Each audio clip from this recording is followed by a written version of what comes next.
Човековите права се често дискутирана тема. Неретко се случува да слушнеме на медиумите за тоа кои се човековите права или пак за некој бунт поради прекршување на истите. Човековите права представуваат огледало на внатрешниот напредок на едно општество и прашање кое што постоечките општествено-економски системи секојдневно полагаат испит на зрелост. Но што е со правата и потребите на хендикепираните лица? Во град како што е Штип, во кој што има голем број на хендикепирани лица, условите во градот треба да бидат приспособени за нив, бидејќи на тој начин тие ги се чувствуваат како дел од општеството. Првиот проблем со кој лицата со хендикеп се справуваат се високите тротоари. Тротоарите треба да се направат со соодветна висина, со што ваквите лица не би биле приморани да се движат по улиците, што претставува опасност за нив. Новите обиколници кои што се градат исто така се неприспособени за нив. Високите непристапни тротоари, како и големиот број на високи пешки острови, претставуваат препреки за хендикепираните лица.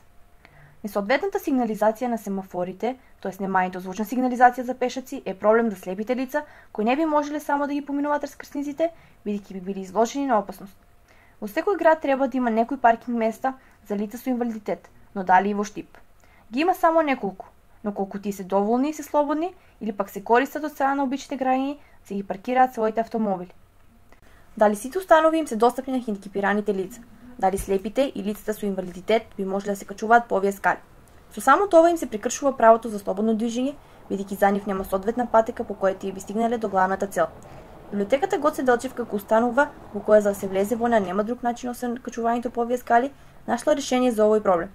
Хендикепираните лица може да изземуваат книги по телефон, а самата достава до нивниот дом е од страна на библиотечните служби. Ова е единствен добар пример кој е во полза на хендикепираните лица, но еден добар во толку многу лоши не менува ништо. Кога сите овие проблеми би биле решени, би можело да кажеме дека хендикепираните лица ги уживаат исти права како секој нормален граѓанин на нашиот град.